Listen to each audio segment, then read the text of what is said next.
Salam Semina Padi.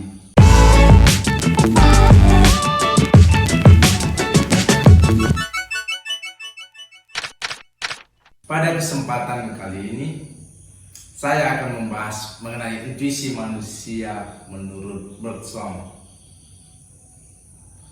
Dasar dari pemikiran Henry Bergson adalah dualisme moderat manusia.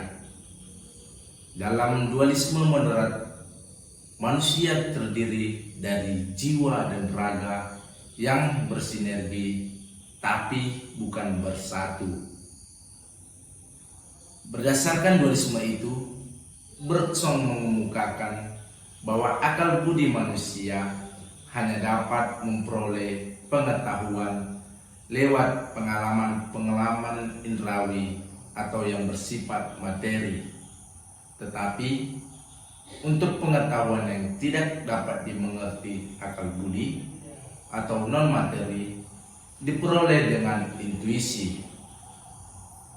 Manusia dapat memahami elan vital atau hakikat realitas kehidupan manusia jika sudah menggunakan intuisinya.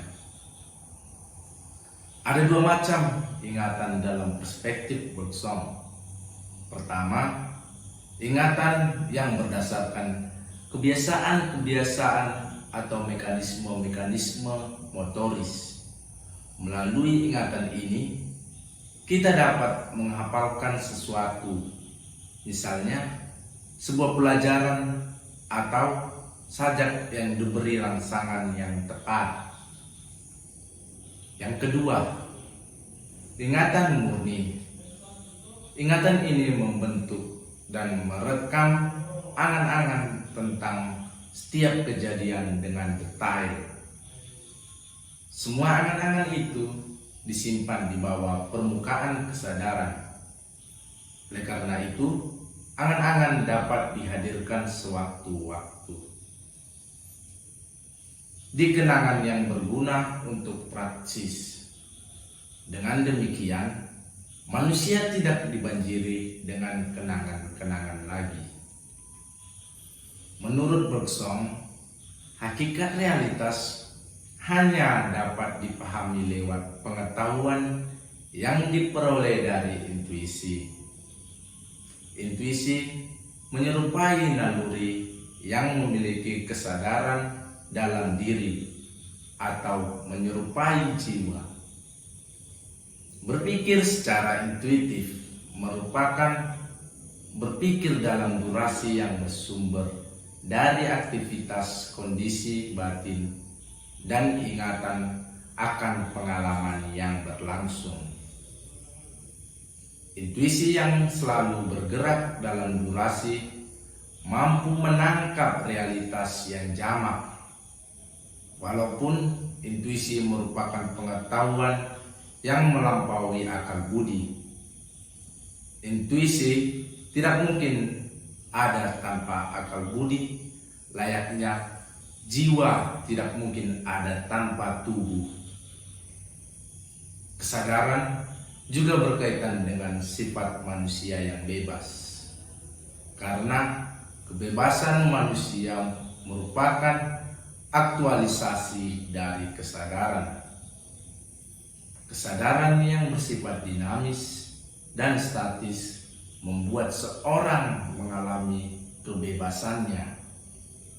Kebebasan seseorang tampak melalui perbuatan-perbuatannya yang berasal dari kepribadiannya yang utuh. Layaknya sebuah karya seni yang merupakan aktualisasi dari kepribadian seniman. Artinya, perbuatan bebas adalah perbuatan yang didasari oleh penghayatan manusia akan kesadaran yang memancar dari dirinya. Proses intuisi dapat memahami hakikat realitas, yaitu pengenalan intuisi akan kesadaran dan kebebasan yang terkandung dalam faktor yang mendorong manusia untuk hidup. Selanjutnya, kesadaran dan kebebasan mempengaruhi perubahan dan gerakan evolusi manusia atau hakikat realitas. Oleh karena itu, pemikiran Bergson memiliki keunggulan dan kelemahan. Antara lain, keunggulan itu terletak pada kecermatan Bergson yang melihat bahwa kehidupan manusia diperjuangkan lewat pilihan-pilihan hidup yang sadar dan bebas.